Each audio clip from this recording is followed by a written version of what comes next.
ماں باپ کی دعا لو بڑی معذرت کے ساتھ. جلسے میں آ کر بیٹھتے ہو, مسافے کے لیے ٹوٹ پڑتے ہو ایک دوسرے پہ. پہلی بات تو مسافہ سنت ہے, اور ایک دوسرے پہ ٹوٹ پڑنا, دھکم دھکی کرنا, مومن کو تکلیف دے کے مسافہ کرنا, اس کی اجازت نہیں ہے. لیکن آپ کو شوق ہے, سید صاحب سے مسافہ کریں گے, پیر صاحب سے کریں گے, مفتی صاحب سے کریں گے, ہاتھ چومیں گے, دعائیں لیں گے. معذرت کے ساتھ, سید صاحب آپ کے لیے دعا کرے نا, اللہ تعالیٰ قبول کرتا ہے. لیکن اگر اللہ رد کرنا چاہے تو وہ کر سکتا. کوئی گارنٹی نہیں ہے کہ آپ کے حق میں دعا کی سید صاحب نے تو اس کی ہر دعا آپ کے حق میں قبول ہو. پیر صاحب نے دعا کی, اس کی ہر دعا آپ کے حق میں اللہ چاہے قبول کرے چاہے رد کرے. لیکن ایک دعا ایسی ہے جب آپ کے حق میں کی جاتی ہے تو وہ رد نہیں ہوتی. وہ دعا کون سی ہے؟ میرے رسول فرماتے ہیں, دعا والدی لولدی کا دعائی لکم. تمہارے باپ کی دعا تمہارے حق میں ایسی ہے جیسے مجھ محمد کی دعا امتی کے لیے ہے. نبی رحمت کی دعا کبھی رد نہیں ہوتی. حضور نے کہا تمہارے باپ کی دعا تمہارے حق میں نبی کی دعا کی طرح ہے, یعنی کبھی رد نہیں ہوتی. جب کوئی ماں اپنی اولاد کے لیے دعا کرتی ہے تو اللہ اس دعا کو رد نہیں کرتا, اللہ قبول کرتا ہے. آپ سب کی دعا لیتے ہو, ماں باپ کی دعا کیوں نہیں لیتے؟ سب کی دعا بعد میں کام کرے گی, پہلے ماں باپ کی دعا کام کرے گی. فرمایا میرے آقا نے پوری کائنات کسی کے لیے مل کر دعا کرے, اکیلے اس کی ماں بد دعا کرے, کائنات کی دعا رد ہوگی, ماں کی بد دعا قبول ہوگی. اور پوری کائنات بد دعا کرے, تنہا ماں دعا کرے, کائنات کی بد دعا رد ہو جائے گی, ماں کی دعا قبول کر لی جائے گی. ہمیں کسی کا خوف نہیں ہے. اگر سر پہ ماں باپ کا سایہ موجود ہے تو, ان کی دعائیں موجود ہے تو, کائنات کا سب سے مالدار انسان وہ ہے جس کے دامن میں ماں باپ کی دعا موجود ہے. اس کی وجہ یہ ہے کہ ماں باپ کی دعا کی برکت سے جب خدا مل جاتا ہے تو ماں باپ کی دعا کی برکت سے کیا نہیں مل سکتا. حدیث پاک میں آتا ہے ایک مرتبہ حضرت موسیٰ کلیم اللہ علیہ السلام چلتے چلتے تھک گئے تو حضرت کلیم نے اس کی اللہ تھک گیا ہوں, سواری کا انتظام ہو جائے. ارشاد ہوا میرے بندے میرے کلیم, وہ ایک بندہ میرا اور بھی اس جنگل میں ہے, آپ جا کر کے اس سے کہیں. حضرت کلیم اللہ موسیٰ علیہ السلام وہاں گئے اور جانے کے بعد کہا اللہ کے بندے میں تھک گیا ہوں, سواری کا انتظام کر. اس نے ہاتھ اٹھا کے دعا کیا, اے اللہ بادل کو زمین پہ بھیج دے, بادل زمین پر آ جائے تاکہ یہ اللہ کا یہ بندہ اس کے اوپر سوار ہو کر منزل پہ چلا جائے. بادل زمین پہ آ گیا, موسیٰ علیہ السلام سوار ہو گئے, اور سوار ہونے کے بعد جب بادل لے کر اڑنے لگا تو اللہ کے کلیم نے کہا اللہ یہ بندہ کتنا برگزیدہ ہے کہ اس نے کہا بادل زمین پہ آ جائے, آ گیا. ارشاد ہوا موسیٰ یہ نیک نہیں ہے, یہ پرہیزگار نہیں ہے. کہا مولا پھر؟ کہا بات اتنی ہے مگر کہ یہ تو بادل زمین پہ منگایا, اگر آسمان بھی زمین پہ منگاتا تو بھی آسمان زمین پر آ جاتا. مولا کیوں؟ ارشاد ہوا بس بات اتنی ہے, اپنی ماں کا بڑا فرما بردار تھا, ماں کی اتنی خدمت کی, اتنی خدمت کی, اتنی خدمت کی کہ مرتے مرتے اس کی ماں نے کہا اللہ میرے بیٹے نے میری بہت خدمت کی, جب بھی تجھ سے یہ جو دعا کرے تو اس کی ہر دعا قبول کرنا. بس اس کی ماں کی دعا کا اثر ہے, یہ جو مانگتا ہے ہم عطا کر دیتے ہیں. یہ ماں کی دعا کی برکت. اپنے ماں باپ سے دعا کرایا کرو. میں سیدوں کی دعا کا مخالف نہیں ہوں, پیروں کی دعا کا مخالف نہیں ہوں, بزرگوں کی دعا کا مخالف نہیں ہوں, بلکہ ابھی یہ مولانا جنید صاحب نے مجھے ایک بات بتائی ابھی قیام گاہ پر. حضرت محبوب الہی کو جب ایک مشکل پیش آئی تو یہ کہہ رہے تھے کہ جب بادشاہ نے کہا کہ آئیں گے واپس تو نظام الدین کو قتل کر دیں گے, اور آپ کو کہا گیا تھا تو آپ نے وہ تاریخی جملہ کہا تھا ہنوز دلی دور است ہے نا. لیکن اتنا بڑا ولی اس مصیبت میں گیا کہاں؟ دادا پیر کا مزار بھی تو موجود تھا مہرولی کے اندر, حضرت قطب الدین بختیار کاکی کا, یہ بھی تو مرجع خلائق بارگاہ ہے. حضرت محبوب الہی گئے کہاں؟ کہیں اور نہیں گئے, ماں کی چوکھٹ پہ گئے. ماں دنیا سے رخصت ہو چکی ہے تو ماں کی قبر پر گئے اور ماں سے دعا کی گزارش کی. ارے ماں زمین کے اوپر ہو تو بھی دعا کرتی ہے، زمین کے اندر ہو تو بھی دعا کرتی ہے، اور فرماتے ہیں کہ مجھے جب مشکل پیش آئی میں اپنی ماں کی چوکھٹ پہ گیا، میں اپنی ماں کے مزار پہ گیا۔ یہ ماں باپ کا مرتبہ ہے۔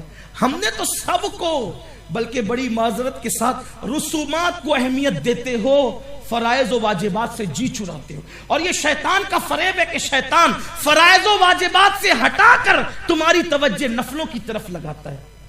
ہم نے مسجد بنانے سے بڑا ثواب، مدرسہ بنانے، ہر نیکی میں خرچ کرنے سے زیادہ ثواب ماں باپ پہ خرچ کرنے میں ملتا ہے۔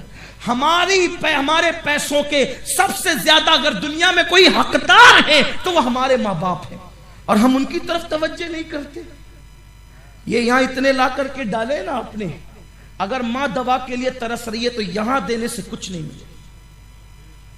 ہاں یہ سب چھوڑو دکھاوا،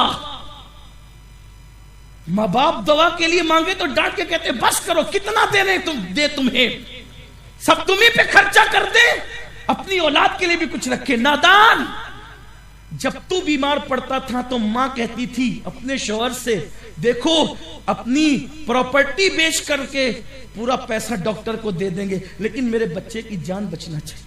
وہ تیری جان بچانے کے لیے دولت داؤ پہ لگاتی تھی، اور تو آج اپنی ماں سے کہتا ہے کہ کما کے سب تم پہ خرچ کر دے۔ خدا کی عزت و جلال کی قسم، آسمان کے تارے توڑ کے لانا کسی کے بس میں نہیں ہے، مگر اگر ممکن ہوتا کہ آسمان کے تارے توڑ کے لا کے ماں کے قدموں میں بچھاتے، باپ کے قدموں میں بچھاتے، تو بھی ماں باپ کا حق ادا نہیں ہو سکتا۔ اور مجھے تو یہ روایت اتنی پیاری لگتی ہے، میں سوچتا ہوں کہ بار بار اپنی قوم کو سناؤں۔ یہ بات پیش کر کے بات اینڈ کی طرف لے جاتا ہوں۔ سنو مسلمانوں، ایک وقت تو تم پر وہ ضرور آئے گا، اللہ سے دعا ہے کہ جلدی وہ وقت نہ آئے آپ پر نہ مجھ پر، جس وقت ماں باپ نہیں رہیں گے نا، ماں باپ تمہیں یاد آئیں گے۔ اس وقت تو صرف رونے کے سوا کچھ نہیں کر سکتے۔ اور میں اور تم کیا، سید الانبیاء کو بھی اپنی ماں یاد آئی تھی، اور ایک بار نہیں بار بار یاد آئی۔ راوی بیان کرتے ہیں ایک مرتبہ مسجد نبوی شریف کے کونے میں بیٹھ کر اللہ کے رسول رو رہے تھے، حضور کی آنکھوں میں آنسو تھے۔ ہر غمگین دل جب غمگین ہوتا ہے تو حضور کو یاد کرتا ہے اور اس کے غم دور ہو جاتے ہیں۔ اللہ کے رسول کو حضور مسجد نبوی کے کونے میں بیٹھ کے رو رہے، آنکھوں میں آنسو ہے۔ صحابہ حضور ہی کو تکتے رہتے تھے، جب حضور کی آنکھوں میں آنسو دیکھے سمٹ آئے، آقا ہمارے ماں باپ آپ پہ قربان، آپ کیوں رو رہے ہیں؟ کس چیز نے آپ کو رلایا ہے؟ سرکار فرماتے ہیں آج مجھے میری ماں کی یاد آئی ہے، آج مجھے میری ماں کی یاد آئی ہے۔ جس نبی کی شان یہ ہے، وہ سو جائیں تو معراج منامی، وہ جاگے تو خدا سے ہم کلام۔ مت ستاؤ اپنے ماں باپ کو، ورنہ تمہاری اولاد اس سے زیادہ تمہیں ستائے گی۔ آج خدمت کر لو اپنے ماں باپ کی، تمہاری اولاد اس سے زیادہ خدمت کرے گی۔ گھر سے نکلو تو ماں باپ کے ہاتھ پیر چوم کے نکلو، ان کی دعائیں لے کے نکلو۔ یار پیر صاحب کے تو ہزاروں مریدین ہیں جو ہاتھ چومتے ہیں، تیرے باپ کے لیے اور تیری ماں کے لیے تو ہے۔ جس وقت تو بیٹا روڈ پر ماں اور باپ کے ہاتھ چومتا ہے، ماں باپ کے سینے پھول جاتے ہیں، میرا بیٹا میرے، کتنی خوشی ہوتی ہے۔ ماں باپ کا سینہ چوڑا ہو جاتا ہے کہ میرا بیٹا میرے ہاتھ چوم، وہاں نہیں چومتے، وہاں نہیں چومتے۔ جس نے 9 مہینے پیٹ میں رکھا وہاں نہیں چومتے۔ جس نے اپنا خون جگر دودھ کی شکل میں پلا کر تمہارے منہ میں منتقل کیا وہاں نہیں چومتے۔ جس نے سردیوں کی طویل راتوں میں سینے سے چمٹا کر تمہیں سلایا وہاں نہیں چومتے۔ جس نے اپنا پورا شباب تم پر قربان کر دیا وہاں نہیں چومتے۔ پیر صاحب کے ہاتھ چومو، مجھے کیا اعتراض ہے؟ علماء کے چومو، کوئی ہم چومنے کے قائل ہیں۔ ابو داؤد شریف کی حدیث ہے، جو منع کرتے ہیں وہ حدیث کے خلاف کہتے ہیں۔ ہاتھ بھی چوم سکتے ہیں، پیر بھی چوم سکتے ہیں۔ ابو داؤد شریف کی حدیث موجود ہے، صحابہ نے چوما ہے۔ لیکن میں منکر نہیں ہوں، آپ سے صرف یہ کہتا ہوں کہ اولین حقدار پہلے ماں باپ ہے۔ بلکہ اگر جملہ سنیوں پہ گرا نہ گزرے تو اتنا کہہ دوں، اپنا سب سے بڑا مرشد پہلے اپنے ماں باپ ہے۔ یہ بات ہے. کوئی بھی پیر ہاتھ پکڑ کے وہاں نہیں پہنچا سکتا جہاں تمہاری ماں کی دعا پہنچا سکتے. یہ بات اصل ہے. اس سے اللہ تک پہنچانے والے کوئی تو مرشد کہتے ہو نا تم. اس سے بڑا مرشد کون ہوگا جس کی دعا چند سیکنڈ میں تمہیں ولی بنا دے. مرشد کے یہاں بھی تو کچھ وظائف کرنے ہوں گے. وہ ایسا مرشد ہے جسے ماں باپ کہتے ہیں, وہاں تو وظائف کے بغیر ولایت مل سکتی. ان کی دعا میں اتنی تاثیر ہے.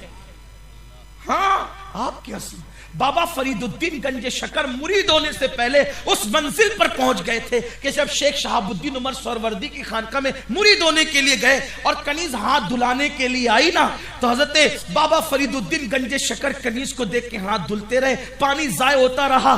ظاہر بین لوگ اہل علم کنکیوں سے اشارہ کرتے رہے, یہ لو اتنی بڑی خانقاہ میں مرید ہونے آیا ہے, ہاتھ دھونے کا ڈھنگ نہیں ہے. لیکن شیخ شہاب الدین عمر سہروردی نے کچھ نہیں کہا. جب کھانا مکمل ہو گیا تو کہا بابا فرید مرید ہونے آئے ہو اور ہمارے اہل علم کو اعتراض ہے کہ آپ کو ہاتھ دھونے کا ڈھنگ نہیں ہے, کیسے مرید ہوں گے آپ؟ کہنے لگے جب ہاتھ دھلانے والی کنیز آئی تو میں نے اس کی پیشانی پہ دیکھا تو جہنمی لکھا ہوا تھا, تو سوچا کہ شہاب الدین سہروردی کی خانقاہ میں برسوں خدمت کر کے بھی جہنم میں جائے, تو میں نے ہاتھ نہیں دھلا, اس کی تقدیر دھلی.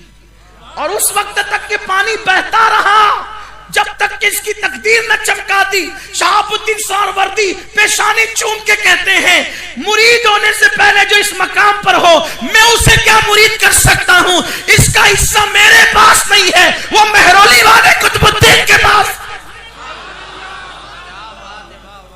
اس منزل پر پہنچایا کس نے تھا؟ آپ کہتے مرشد نے. واللہ میں مرشدوں کا مخالف نہیں, میرا بھی مرشد ہے اور میرے کئی مرشد اجازت ہے, واللہ مخالف نہیں. لیکن جو ہاتھ دھلتے دھلتے تقدیر دھل دے, ابھی تو مرشد ملا بھی نہیں تھا, اس منزل پر پہنچایا کس نے تھا؟ اسی کو ماں کہتے ہیں فرید الدین گنج شکر کی اماں.